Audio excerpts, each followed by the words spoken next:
虽然咱台湾正做亚洲国家内面头一个会当同性婚姻的国家，不过若准同性侦判其中一个人因的国家是无允准同性婚姻的，因就无法度伫台湾做登记。目前已经有4对侦判是外国人的，透过行政诉讼拍赢官司啊。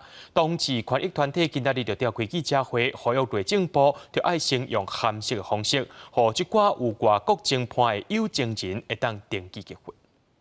但是对于这个未来，我们还是感到非常的未知，感到很无助。跨国伴侣 Amber 甲 Tom 已经做伙6档，因为日本法律无允准同性婚姻，致使因嘛无法度伫台湾结婚。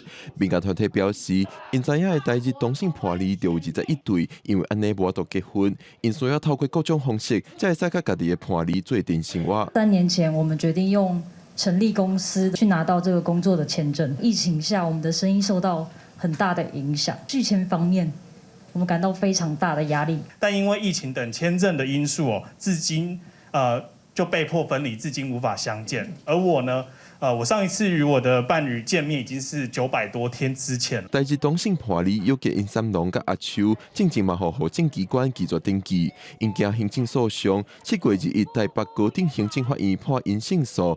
法院认为，日本无允准同性婚姻是违反台湾公序良俗，判定无应该适用日本法律。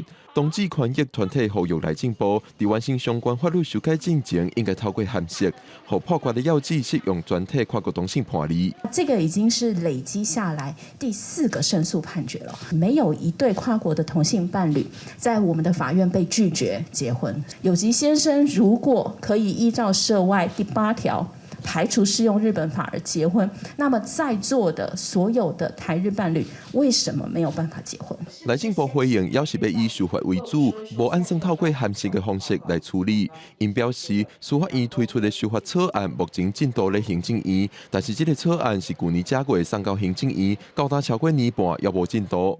记者郭文章随台北报道。